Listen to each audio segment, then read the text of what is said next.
सुबह के सेशंस, सुबह की आराधना और अब शाम को हम फिर से प्रभु के सन्निधि में, प्रभु की उपस्थिति में आराधना के साथ, सुंदर गीतों के साथ और साथ ही प्रभु के श्रेष्ठ दास से हमने एक बहुत खूबसूरत संदेश सुना। इस कैंप का थीम था गंतव्य। है, अभी भी गंतव्य ही है। हम कह रहे थे जीवन एक यात्रा है। और आज मुझे बहुत अच्छा लगा जब मैं पास्टर गौरव जी का संदेश सुन रहा था।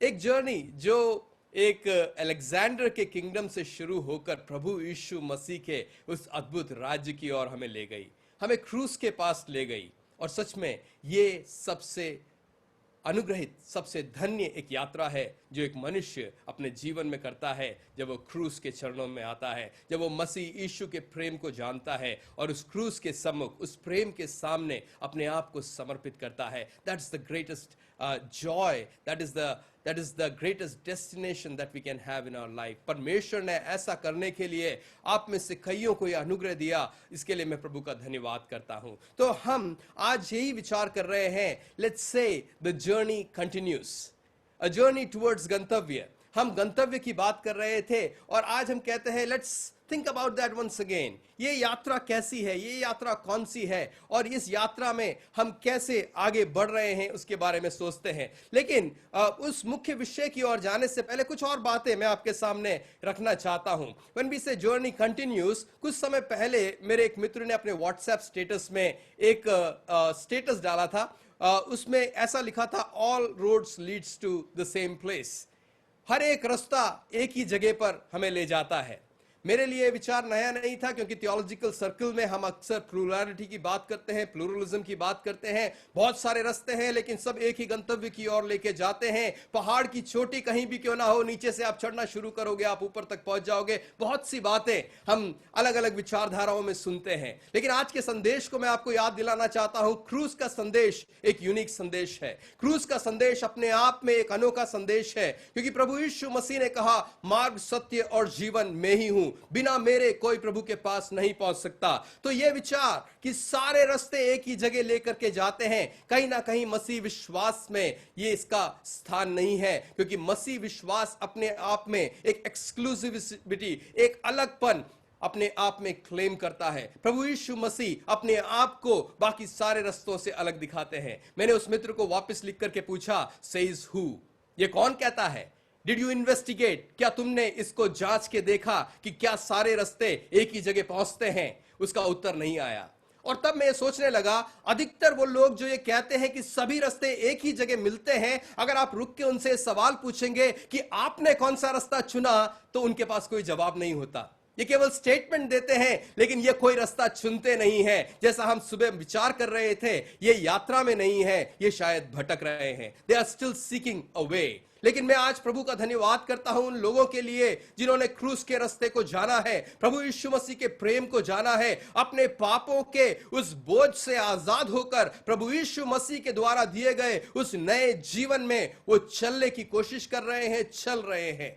लेकिन मैं आपसे कहूं, यह यात्रा लंबी है, यह यात्रा कठिन है। इसीलिए प्रभु यीशु मसीह जो आपका स्वामी है, जो आपका प्रभु है, जिसने अपने से ज्यादा आपसे प्रेम किया, जिसने आपकी शरीर, आपके प्राण, आपके जीवन को बचाने के लिए अपने आप को कुर्बान कर दिया, उस प्रभु यीशु मसीह को अपना स्वामी, अपना प्रभु, अपना मार्गदर्शक जानकर केवल उसके लिए ही जीना, यही मसीह जीवन है।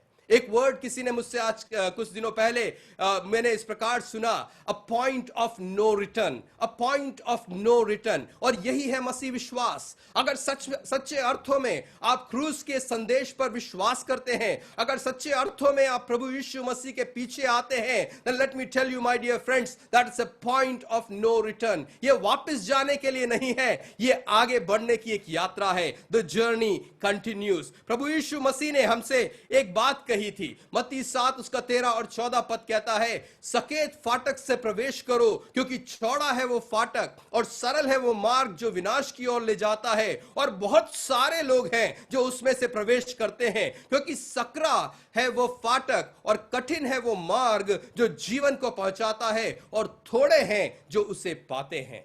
प्रभु का धन्यवाद हो। प्रभु ने बड़े स्पष्ट रूप से कहा कि दो रास्ते हैं और चुनाव हमारा है कि हम कौन से रास्ते पे अपनी यात्रा को चलाएंगे, हम कौन से रास्ते पर बढ़ते जाएंगे। हम कई बार उस चौड़े रास्ते को अगर चुनते हैं या उस सकड़े रास्ते को चुनते हैं तो ये हमारे गंतव्य को पूरी रीति से बदल देता है। हमारा डेस्टिनेशन इस बात पर डिपेंड करता है कि हमने कौन सा रास्ता चुना है। प्रभु यीशु मसीह ने कहा, अगर तुम उस सकड़े मार्ग को चुनते हो, वो कठिन हो सकता है लेकिन वो अंत में जीवन की ओर पहुंचेगा। लेकिन अगर तुम उस चौड़े रास्ते पर जाना चाहते हो तो वो आसान लगेगा, सहज लगेगा, लेकिन वो विनाश की ओर जाता है। चुनाव आपका है। हम आगे बढ़ते हैं। प्रभु यीशु मसीह ये कहते हैं कि अगर तुम मेरे पीछे आना चाहते हो, यहां पर लूका 9 उसका 23 और 24वां पद आपके सामने है, जरा इसे पढ़ के देखिए। उसने सबसे कहा, यदि कोई मेरे पीछे आना चाहे तो अपने आप से इनकार करे और प्रतिदिन अपना क्रूस उठाए हुए मेरे पीछे हो ले, क्योंकि जो कोई अपना प्राण बचाना चाहेगा वो उसे खोएगा, परंतु जो कोई मेरे लिए अपना प्राण खोएगा वही उसे बचाएगा। प्रभु यीशु मसीह के पीछे चलना ही अपने आप में एक यात्रा है। This is a journey. प्रभु यीशु मसीह के पीछे चलना, प्रभु यीशु मसीह का शिष्य होना, एक मसीह कहलाना, ये अपने आप में एक यात्रा है। और प्रभु यीशु मसीह बड़े स्पष्ट रूप से कहते हैं, अगर तुम मेरे पीछे आना चाहते हो तो अपना क्रूस उठाकर मेरे पीछे आओ। क्रूस का अर्थ क्या है? आज हम क्रूस को छुटकारा, आज हम क्रूस को देखते हैं, हम कहते हैं ये छुटकारे का प्रतीक है, ये प्रेम का प्रतीक है, लेकिन ये सब प्रभु यीशु मसीह के क्रूस की मृत्यु के बाद हुआ। उससे पहले क्रूस इन बातों का प्रतीक नहीं था। क्रूस केवल मृत्यु का प्रतीक था। जी हां, ये क्रूस मृत्यु का प्रतीक था। तो मानो प्रभु यीशु मसीह कह रहे हैं, अगर तुम मेरे पीछे आना चाहते हो तो तुम्हें अपने जीवन को, अपने आप को खोना होगा। और जब तुम अपने आप को पूरी तरह खो दोगे, उस मृत्यु के अनुभव से तुम जीवन को पाओगे। तो ये मसीह जीवन है, ये अपने आप को खोने का और मसीह में फिर से पाने का वो अद्भुत अनुभव है जो हमें जीवन की ओर ले जाता है। इसीलिए प्रभु यीशु, इसीलिए गलतियों की पत्री में हम पौलुस के इन वचनों को पढ़ते हैं, मैं मसीह के साथ क्रूस पर चढ़ाया गया हूं और अब मैं जीवित न रहा पर मसीह मुझ में जीवित है, और मैं शरीर में अब तो जीवित हूं तो केवल उस विश्वास से जीवित हूं जो परमेश्वर के पुत्र पर है, जिसने मुझसे प्रेम किया और अपने आप को मेरे लिए दे दिया। तो प्रभु यीशु मसीह के उस क्रूस को उठाने वाले नहीं, लेकिन उस क्रूस पर अपने जीवन को क्रूसित करके, क्रूसिफाइड होकर के चलने वाला एक जीवन है मसीह जीवन। जब ये गंतव्य थीम मैंने सुना तब मेरे मन में तुरंत ही एक विचार आया उस पुस्तक के विषय में जिसका नाम है द पिलग्रिम्स प्रोग्रेस। इसका हिंदी अनुवाद शायद मसीही मुसाफिर है। और ये जो पुस्तक है ये जॉन बनियन के द्वारा लिखी गई 1678 में, आज से लगभग 350 साल पहले जॉन बनियन जो एक विश्वासी थे और कोई बड़े अमीर, कोई बड़े पढ़े लिखे व्यक्ति नहीं थे, उन्होंने अपने जीवन की उस घटना को याद करते हुए, अपने मसीह यात्रा को याद करते हुए वचन के आधार पर इस पुस्तक को लिखा। और इस पुस्तक में एक एनालॉजी है, एक समानता है कि किस प्रकार एक विश्वासी का जीवन होता है, उस एक कहानी के रूप में, एक एलिगोरी के रूप में इन्होंने उस पुस्तक के अंदर लिखा।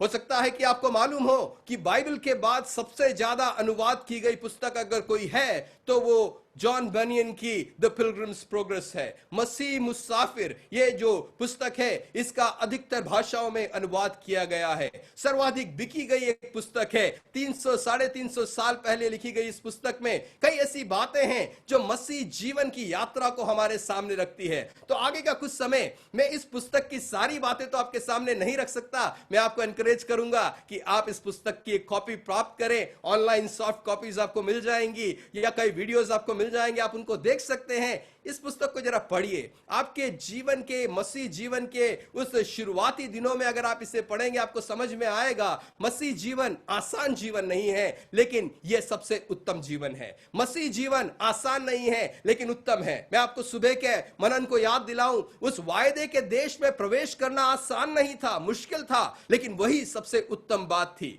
दो चॉइसेस थी, या तो हम मरुभूमि में नाश हो जाएं या परमेश्वर की आशीषों को, परमेश्वर की इच्छा के अनुसार हम उस वायदे किए हुए देश की ओर प्रवेश करने पाए। चुनाव हमेशा हमारा है।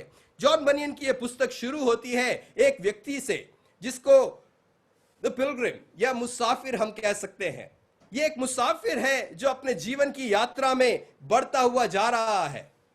इस मुसाफिर को आप देखेंगे तो आप समझ पाएंगे उसके पीठ के ऊपर एक बड़ा बोझ है। इस कहानी में ऐसा होता है कि यह व्यक्ति उस पुस्तक को अपने हाथ में पाता है जिसे परमेश्वर का वचन कहा गया है, और उस वचन के आधार पर उसे पता पड़ता है कि उसके ऊपर एक बहुत बड़ा बोझ है।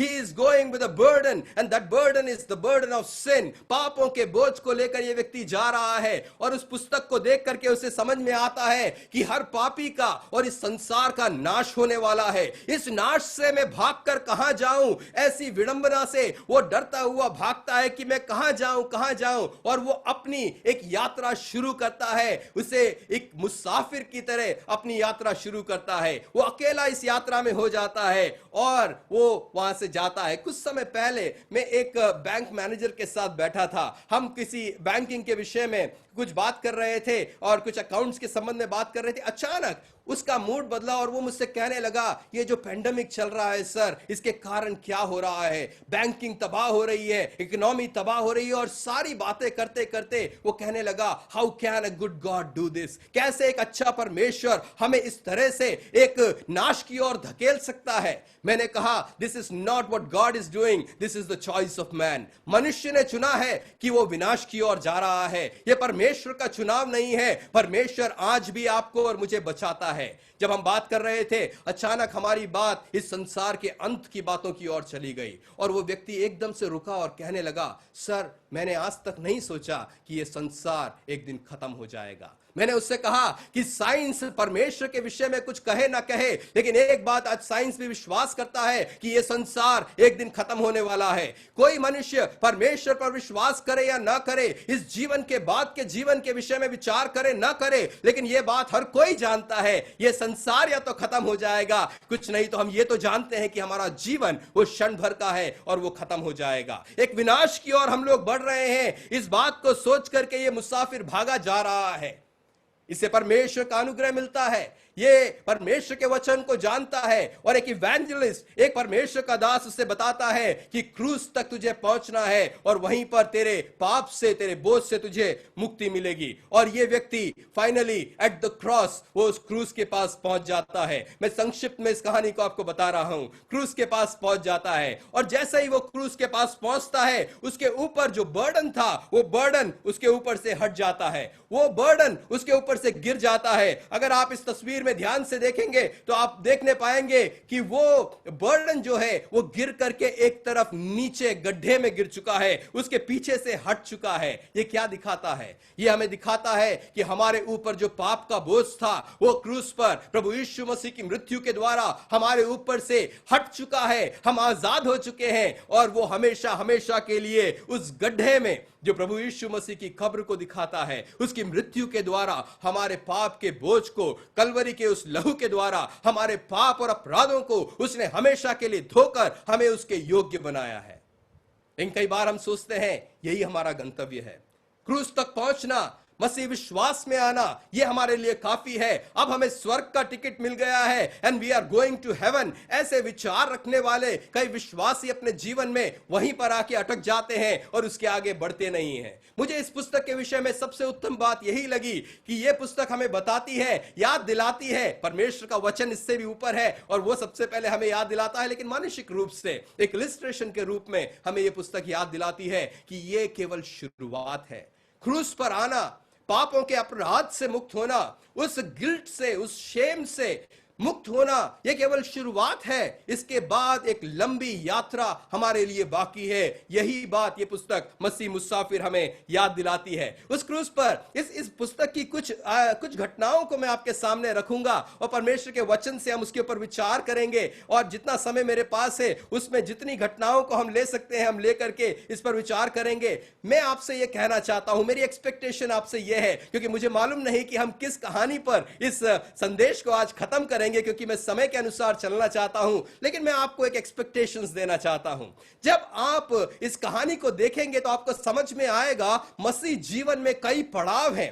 देयर आर मेनी प्लेसेस, कई पड़ावों से होकर के ये जीवन जा रहा है, और हम सब अपनी यात्रा में किसी ना किसी अलग पड़ाव में हैं।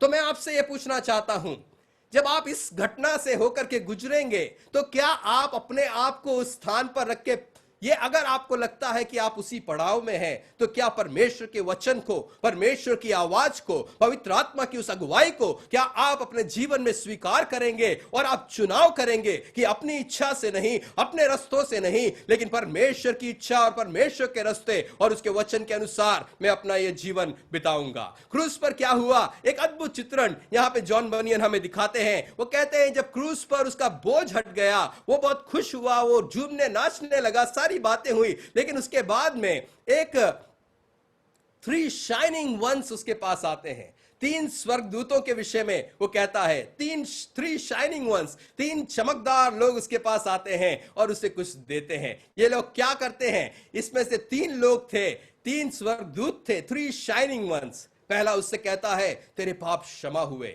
Your sins are forgiven. दूसरा उसे उसके मैले चिथड़े पुराने कपड़ों को उतारकर उसे एक नया वस्त्र पहनाता है। और तीसरा उसके ऊपर एक छाप लगाता है, पवित्र आत्मा की छाप, उद्धार की छाप, परमेश्वर के पुत्र होने की छाप, और उसके हाथ में एक स्क्रॉल देता है, एक पत्र देता है, मानो उसके उद्धार पाने के अनुभव का सबूत है, वो उसे देता है। 3 शाइनिंग वंस उसे मिलते हैं और तीनों शाइनिंग वन उसके ऊपर उस उद्धार के अनुभव को उसे जताते हैं, उससे कहते हैं तेरे सारे पाप और अपराध उस क्रूस पर क्षमा हो चुके हैं, तू धर्मी करार दिया जा चुका है, तू एक धार्मिकता के जीवन के लिए आगे बढ़ चलने के योग्य बन चुका है। उसके वस्त्र जो मैले चिथड़े थे, जो पुराने थे, जो फट चुके थे, उनको उतार करके उसे एक नया वस्त्र पहनाता है। और यही नहीं, उसके ऊपर एक मोहर लगाता है, उससे कहता है कि तू बचाया जा चुका है। उसके हाथ में एक स्क्रॉल देता है कि तेरे उद्धार का निश्चय तू थामे रहे। और वो अपनी यात्रा को शुरू करता है। क्या आपने अपने जीवन में उद्धार के उस निश्चय को अनुभव किया है? क्या आप जानते हैं कि आप पापी थे, आप उस बोझ के तले थे, लेकिन यीशु मसीह ने आपको आजाद किया है? क्या आपको यह विश्वास है कि मैंने उद्धार पाया है, मेरे मैले चिथड़े कपड़ों को हटा करके मुझे धार्मिकता का वस्त्र मेरे प्रभु ने पहनाया है और मेरे ऊपर अपने प्रेम की छाप लगाई है और मैं उसका हूं? और इसीलिए इस यात्रा में मैं अकेला नहीं हूं, परमेश्वर की उपस्थिति, प्रभु के सानिध्य, उसकी सामर्थ, पवित्र आत्मा की अगुवाई मेरे साथ है और यही मुझे मेरे गंतव्य तक पहुंचाएगा। हम आगे बढ़ते हैं। जब वो आगे जाता है तो बहुत इंटरेस्टिंगली ही मीट्स 3 स्लीपिंग वंस। वो 3 सोए हुए लोगों से मिलता है। अब ये सोए हुए लोग कौन हैं? ये कई विश्वासियों को दर्शाते हैं। हो सकता है आप और मैं उन सोए लोगों में से हो सकते हैं। आपकी और मेरी स्थिति क्या है? 3 सोए हुए विश्वासी उससे मिलते हैं। ये कौन है? पहला है इजीली डिसीव्ड, धोखा खाने वाले। दूसरा है लेजी, आलसी। और तीसरा है ऑल इज गुड, सब चलता है। जरा हम इसके बारे में सोच करके देखें। पहला है इजीली डिसीव्ड। शैतान धोखा देने में सबसे नंबर 1 है। हम जानते हैं वो झूठों का और दुष्टता का पिता है। आदम और हव्वा को जिसने डिसीव किया, धोखा दिया, वो आज भी आपको और मुझे धोखा देता है। शैतान के धोखे में आकर कई बार हम एक सोया हुआ मसीह जीवन जीते हैं। लेजीनेस, आलस। कितनी बार हम बाइबल को उठा करके प्रार्थना के समय, संगति के समय में एक आलस का जीवन जीते हैं। मेरे प्रियो, हम आगे नहीं बढ़ रहे हैं, हम वॉन्डरिंग भी नहीं कर रहे हैं। जॉन बनियन की भाषा में कहें तो शायद हम सो रहे हैं। We are the lazy ones. फिर एक ऐसा स्वभाव भी है, सब चलता है यार, क्या फर्क पड़ता है, सब लोग कर रहे हैं मैं भी कर रहा हूं, सब लोग ऐसे जी रहे हैं मैं भी ऐसा जी रहा हूं, ज्यादा आत्मिक होने से क्या होगा, ओ इससे अच्छा तो संसार में थोड़ा एडजस्ट करके चलो, अच्छा है। They are sleeping ones. वो अपनी यात्रा में आगे नहीं बढ़ रहे, वो सो रहे हैं। हम अपनी कहानी में आगे बढ़ते हैं। उसके बाद में जब वो आगे बढ़ता है, वो 2 लोगों से मिलता है जो भागकर उसकी तरफ आ रहे थे। उनके नाम है फियर एंड डाउट। 2 विश्वासियों के नाम है। अभी हमने पहले 3 विश्वासियों का नाम सुना, अभी 2 विश्वासियों का नाम है फियर एंड डाउट, भय और शंका। मसीह जीवन में ये भी हमारे साथ हो लेते हैं। कई बार हम विश्वासी तो है, इस जीवन की यात्रा में, मसीह यात्रा में तो है, लेकिन भय और डाउट के साथ हम अपना जीवन जीते हैं। ये लोग आकर के इस मसीह मुसाफिर से कहते हैं, इस विश्वासी से कहते हैं कि तू आगे मत जाना, आगे शेर है, आगे शेर है, इसीलिए आगे मत जाना। ये बड़ा डर जाता है, लेकिन अपने विश्वास को थामे हुए ये आगे बढ़ता है। और आगे क्या होता है, जब हम आगे बढ़ते हैं वो वहां पर पहुंचता है जहां उसके जीवन में फियर एंड डाउट्स आते हैं, जब शेर के समान भय और शंका का सामना करते हैं। लेकिन जब वो परमेश्वर के वचन से सामर्थ पाता है, पवित्र आत्मा जब उसकी आंखों को खोलता है, परमेश्वर का वचन जब उसकी अगुवाई करता है, वो देखता है कि वो शेर जंजीर से बंधे हुए हैं। जरा ध्यान से देखिए, शेर की जंजीर आपको इसमें दिख जाएगी। वो जंजीर से बंधे हुए शेर हैं मेरे प्रियो। ये शेर शैतान और उसकी युक्तियों को दिखाता है, और वो कई बार हमें भय और शंका, डाउट्स एंड फियर्स का सामना करने के लिए मजबूर करती है। लेकिन परमेश्वर का वचन हमें बताता है कि शैतान हारा हुआ है, वो क्रूस के ऊपर पराजित हुआ है, खुल्लम खुल्ला उसका तमाशा बनाया गया है, और वो अंतिम न्याय के लिए, उस अंतिम दंड के लिए वो इंतजार कर रहा है। वो हारा हुआ शत्रु है मेरे प्रियो। उससे भयभीत होने के लिए, उसकी युक्तियों के सामने घबराने के लिए नहीं, लेकिन अपने विश्वास को, अपने उद्धार के आनंद को थामे हुए आगे बढ़ने के लिए परमेश्वर आपको और मुझे बुला रहा है। उसके आगे वो जब विश्वास के साथ आगे बढ़ता है, इन शेरों को देखता है, अब उसे डर नहीं, क्योंकि उसे मालूम है ये केवल बंधे हुए हैं, ये गुर्रा सकते हैं, ये मेरा कुछ नहीं कर सकते। उसके आगे जब वो आता है, उसकी भेंट 3 बहनों से होती है। उनका नाम wisdom, godliness, carefulness, divine love. परमेश्वर की बुद्धि, परमेश्वर का ज्ञान, परमेश्वर के द्वारा दिया गया वो अद्भुत प्रेम। और जब वो उनसे मिलता है तो वो उन्हें आत्मिक हथियारों से, स्पिरिचुअल आर्मर से भरती हैं, स्पिरिचुअल आर्मर उन्हें देती हैं। मैं कहूं, मसीह यात्रा केवल एक यात्रा नहीं है, यह एक संघर्ष है। एक केवल एक संघर्ष नहीं, यह एक युद्ध है। और परमेश्वर का वचन हमें बड़े स्पष्ट रूप से बताता है कि मसीह जीवन एक युद्ध है। पुराने समय में जब लोग यात्रा के लिए जाते थे, आजकल जब हम यात्रा के लिए जाते हैं, हम अपना सूटकेस रखते हैं, अपना टूथपेस्ट रखते हैं, अपनी जरूरत के सामान रखते हैं। लेकिन पुराने समय में जब लोग यात्रा के लिए जाते थे, आपको याद है, वो अपने साथ हथियार रखते थे, क्योंकि यात्रा में कौन मिल जाए, कौन सा शत्रु मिल जाए, कौन लुटेरा मिल जाए, कौन जंगली जानवर मिल जाए, उन्हें पता नहीं। इसीलिए मानो वो यात्रा के लिए नहीं, एक युद्ध के लिए जा रहे थे। और यही तस्वीर आपके मन में हमेशा रहनी चाहिए कि मसीह विश्वास में अगर आप हैं, मसीह जीवन में आप हैं, तो आप एक युद्ध में हैं। और ये परमेश्वर का वचन जो इफिसियों 6 अध्याय 11 से लेकर 13 पद में हमसे क्या कहता है, परमेश्वर के सारे हथियार बांध लो कि तुम शैतान की युक्तियों के सामने खड़े रह सको। क्योंकि हमारा ये मल्लयुद्ध लहू और मांस से नहीं, परंतु प्रधानों से और अधिकारियों से और इस संसार के अंधकार के शासकों से है, और उस दुष्टता की आत्मा की सेनाओं से है जो आकाश में है। इसलिए परमेश्वर के सारे हथियार बांध लो कि तुम बुरे दिनों का सामना कर सको और सब कुछ पूरा करके स्थिर रह सको।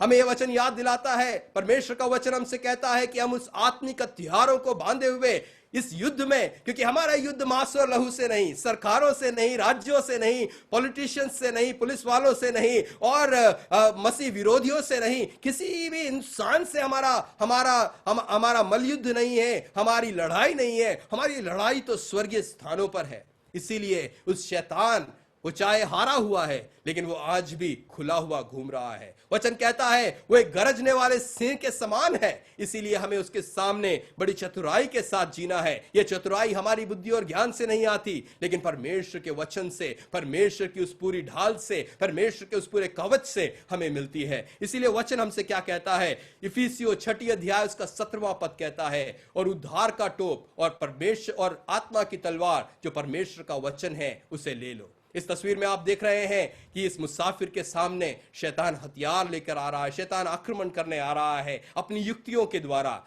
लेकिन वो परमेश्वर का वचन, परमेश्वर की आत्मा की और जो वचन की तलवार है उससे वो उसका सामना करता है। और वचन कहता है अगर हम शैतान का सामना करते हैं वो हमें छोड़कर चला जाता है। इसीलिए परमेश्वर के अधीन हो जाओ और शैतान का सामना करो तो वह तुम्हारे सामने से भाग निकलेगा। हम कई बार शैतान से बहुत डरते हैं, सही है ना? शैतानी बातें, शैतान, दुष्टात्मा, ये सब कहते ही हमें डर लगता है। क्यों डर लगता है मालूम है? हम परमेश्वर के वचन में अपने आप को नहीं स्थिर करते, परमेश्वर की आत्मा के अनुरूप नहीं चलते, पवित्रताई में जीवन नहीं बिताते। अगर ऐसा करेंगे तो परमेश्वर का वचन सबके लिए समान है, चाहे आप 12 साल 13 साल के लड़के हो, लड़की हो, बच्चे हो, चाहे आप परमेश्वर के दास हो। अगर आप परमेश्वर के साथ चलते हैं तो शैतान आपको भयभीत नहीं कर सकता। उसकी युक्तियों के सामने आप निडर खड़े हो सकते हैं। इसीलिए मैं आपसे कहूं, क्रूस के इस रास्ते पर जब आप चल रहे हैं, शैतान से बच करके, शैतान से के सामने अपने आप को बचाते हुए चलने के लिए आप ध्यान रखें और परमेश्वर के साथ चलते रहें। रास्ते में इस मुसाफिर की एक और व्यक्ति से मुलाकात होती है और उसका नाम होता है द फेथफुल। द फेथफुल, एक विश्वासी जिससे दूसरा विश्वासी मिलता है। अपने जीवन में भी कई बार ऐसा होता है ना कि हम विश्वासियों से मिलते हैं और उनके साथ चलते हैं। ये मसीह मुसाफिर फेथफुल से बोलता है कि तू थोड़ा रुक जा, थोड़ा धीरे चल, इतनी जल्दी मत चल, मैं तेरे साथ नहीं चल पा रहा। तो फेथफुल उससे बोलता है, मैं रुकूंगा नहीं, मैं अपने विश्वास में आगे बढ़ता जाऊंगा। अगर तुझे चलना है तो मेरे साथ तेज चल। हम में से कितने लोग ये कह पाएंगे? हम दूसरों के साथ हो जाते हैं। जब कोई हमारे आत्मिक जीवन में हमें पीछे खींचने की कोशिश करता है, हम 2 कदम और उससे पीछे आ जाते हैं। लेकिन ये फेथफुल हमें सिखा रहा है और उस मसीह मुसाफिर को सिखाता है कि अपनी पेस को कम करने की जरूरत नहीं है। हमारा लक्ष्य दूर है, हमें इस जीवन को बड़े शिद्दत के साथ, बड़ी मेहनत के साथ जीना है। इस फेथफुल के आगे भाग करके ये मुसाफिर चला जाता है और इतनी तेजी से भागने से क्या होता है, घमंड के कारण वो गिर पड़ता है और नीचे गिर जाता है। और जब वो गिर जाता है तो फेथफुल आकर के उसे उठाता है। प्राइड, घमंड उसके जीवन में आ जाता है और गिर जाता है। आजकल कई विश्वासी, कई मसीह लोग इस एक पाप का शिकार है, इस दलदल का शिकार है। घमंड के कारण हम मसीह विश्वास में गिर जाते हैं, हम आगे नहीं बढ़ पाते हैं। लेकिन प्रभु का धन्यवाद हो, कई ऐसे फेथफुल लोगों को, कई ऐसे अगुओं को परमेश्वर आपके जीवन में भेजता है, जो आपकी गिरी हुई अवस्था में से, आपके गिरे हुए स्थान से आपको उठाते हैं। आप गिर गए, इसका मतलब यह नहीं है कि आप नाश हो गए। इसका मतलब यह है कि फिर से उठो, अपनी धूल को झाड़ो और आगे बढ़ो, क्योंकि यात्रा लंबी है, अभी हमें आगे जाना है। ये जो फेथफुल इसे मिलता है, ये फेथफुल उसे अपनी जीवन की कहानी बताता है कि मेरे साथ क्या हुआ। और वो कहता है कि जब मैंने अपनी यात्रा शुरू करी, मुझे सबसे ज्यादा दिक्कत एक स्त्री से हुई और उस स्त्री का नाम था टेम्पटेशन, लस्ट। और ये स्त्री मुझे बहुत बुला रही थी, लेकिन मैंने एक काम किया, मैं उस स्त्री से भागा और भागा और भागा। आज क्या होगा अगर कोई स्त्री या पुरुष हमें बुलाता है, कोई खूबसूरत सी लड़की, ओ वेरी ब्यूटीफुल, बहुत सुंदर लड़की, बहुत हैंडसम लड़का आपको बुलाता है, आप में से कितने लोग भागेंगे? हम भागेंगे नहीं, हम उसमें फंसते जाएंगे। मेरे प्रियो, ये फेथफुल बोलता है मेरे सामने एक टेम्पटेशन था। हम सब मसीह जीवन में जाते हैं, हम सबके जीवन की कुछ ना कुछ कमी है। मनुष्य होने के कारण किसी ना किसी कमी से हम होकर के गुजरते हैं। लेकिन यह कहना कि ये मेरी कमी है, ये आपको उससे आजाद नहीं करती। परमेश्वर का वचन कहता है शैतान का सामना करो। लेकिन टेम्पटेशन के बारे में हम पढ़ते हैं, जब परीक्षा तुम्हारे सामने आती है, उसे छोड़ करके भाग जाओ। जैसे यूसुफ भागा, वो अपने वस्त्र को छोड़ करके भाग गया, उसके कारण उसे जेल में जाना पड़ा। लेकिन मेरे प्रियो, परमेश्वर ने उसके कमिटमेंट को देखा, परमेश्वर ने उसके समर्पण को देखा और उसे उस जीवन में मरने से बचा लिया। हम आगे बढ़ते हैं, हम यूहन्ना उसकी 2 अध्याय 15 और 16 पद में पढ़ते हैं, तुम ना तो संसार से और ना संसार की वस्तुओं से प्रेम रखो। यदि कोई संसार से प्रेम रखता है तो उसमें पिता का प्रेम नहीं है। 16वां पद ध्यान से पढ़िएगा, बाइबल में अगर आप पढ़ रहे हैं अंडरलाइन कर लीजिएगा, क्योंकि जो कुछ संसार में है, अर्थात शरीर की अभिलाषा और आंखों की अभिलाषा और जीविका का घमंड, वो पिता की ओर से नहीं परंतु संसार की ओर से है। ये तीनों नाम, शरीर की अभिलाषा, आंख की अभिलाषा और जीविका का घमंड, the lust of flesh, the lust of eyes and the pride of life, ये बोलता है, ये फेथफुल बोलता है, ये तीनों भी स्त्रियों के रूप में बोलता है, ये तीनों भी मेरे सामने एक परीक्षा बनकर, एक टेम्पटेशन बनकर के आए। आज आपके सामने क्या टेम्पटेशन है? आज आपके सामने क्या परीक्षा है? कौन सी ऐसी चीज है इस संसार की जो आपको मसीह के प्रेम से जुदा कर रही है? पौलुस ने तो कहा इस संसार में ऐसी कोई सामर्थ्य नहीं जो मसीह के प्रेम से हमें अलग कर सके। लेकिन मैं कहूं जवानों, आज ऐसी कितनी बातें हैं जिसे परमेश्वर के प्रेम से को आपसे अलग कर दिया है। आप परमेश्वर से दूर चले गए हैं, क्योंकि आंखों की अभिलाषा, शरीर की अभिलाषा और इस जीविका के घमंड ने अगर आपको परमेश्वर से दूर कर दिया है, मैं कहूं भागो, भाग करके वापस मसीह के उस रास्ते पर आ जाओ। यह आपके लिए जरूरी है। फेथफुल और मुसाफिर दोनों चलते हुए सिटी ऑफ वैनिटी में आ जाते हैं। वाइस सिटी तो हमने सुना था, अगर इस बुक को आप पढ़ेंगे तो आप सिटी ऑफ वैनिटी को भी पढ़ेंगे। सिटी ऑफ वैनिटी में आ जाते हैं।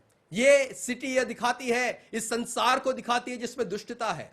उन्हें इस नगर में से, इस सिटी में से होकर जाना जरूरी है। यही रास्ता है मेरे प्रियो। हम इस संसार से अलग नहीं रह सकते, हम संसार में ही रहते हैं। हम अपने ऑफिस जाते हैं, अपने स्कूल जाते हैं, अपने कॉलेज जाते हैं, अपनी काम की जगह पे जाते हैं, अपने मोहल्ले में रहते हैं। हम उसमें से होकर के जाते हैं, हमें इसमें से होकर के जाना है। और उसके फलस्वरूप क्या हुआ, ये लोग जब अपने विश्वास के लिए खड़े हुए तो उस फेथफुल को आग में जला दिया गया। उस फेथफुल को उस नगर के लोगों ने उसके विश्वास के कारण जला दिया।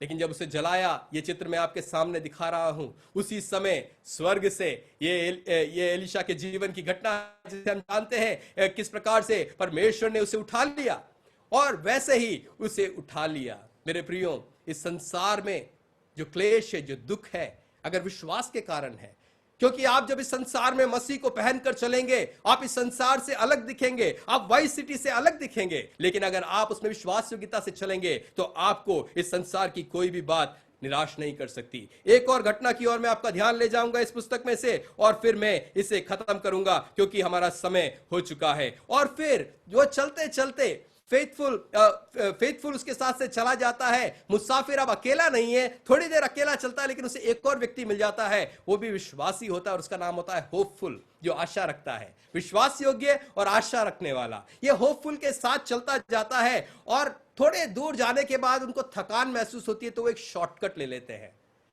एक शॉर्टकट ले लेते हैं।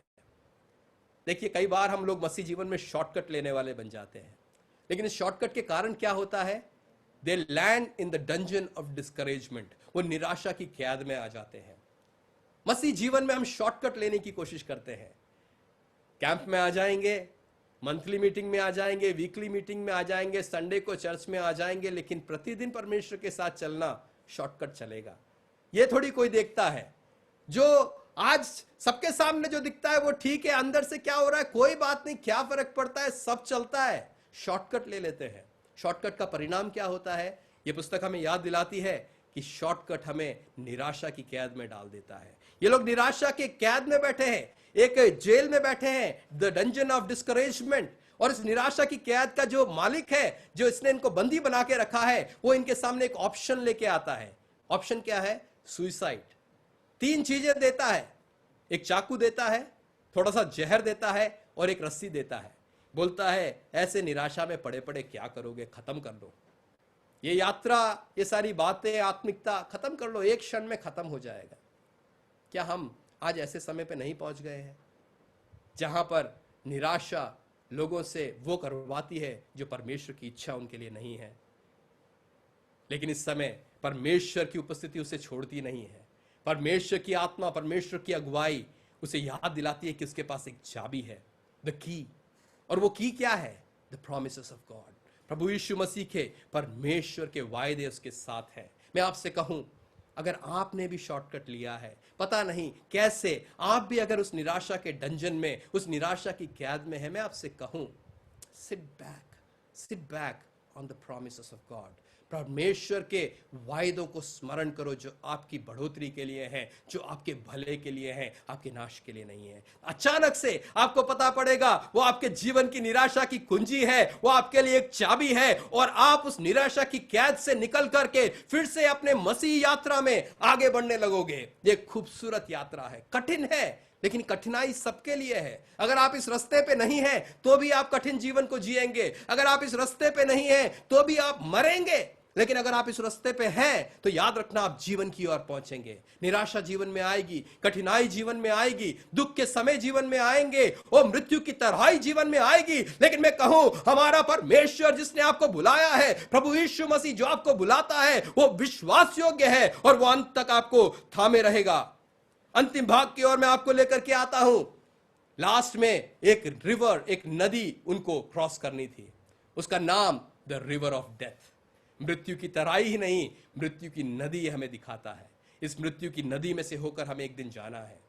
अब मुझे नहीं मालूम आपकी उम्र क्या है, आप छोटे हो सकते हैं, बड़े हो सकते हैं, मुझे नहीं मालूम आपके लिए नियत समय क्या है, लेकिन एक दिन हम सबके लिए नियुक्त है। परमेश्वर का वचन कहता है मनुष्य की मृत्यु और मनुष्य का अंत और उसका न्याय होना, यह लिखा है, यह फाइनल है, यह होना है। इसलिए मेरे प्रियो, क्या आप उस दिन के लिए तैयार हैं? वो कभी भी हो सकता है, किसी भी क्षण हो सकता है, वो आज रात भी हो सकता है, वो कभी भी हो सकता है कि परमेश्वर के आपका समय खत्म हो जाए और आपको परमेश्वर के सम्मुख जाना पड़े, आपको उस अनंत न्याय के सामने खड़ा होना पड़े। इस जीवन की यात्रा को आप अधूरा छोड़ करके जाएंगे या उस जीवन के पार पहुंचने की आशा और उम्मीद आप में है। जब वो उस रिवर को क्रॉस करते हैं और वो उस स्वर्ग की ओर पहुंचते हैं, ऑन द अदर शोर, वो अगले छोर की ओर पहुंच जाते हैं, अगले छोर की ओर पहुंच जाते हैं, ऑन द अदर शोर दे रीच। बस ये बता के खत्म करता हूं, जब वो दूसरी छोर पर पहुंच जाते हैं, वो अचानक से ये रियलाइज करते हैं कि उनका शरीर जिसके साथ उन्होंने अपनी यात्रा शुरू की थी, वो तो उस नदी में बह गया।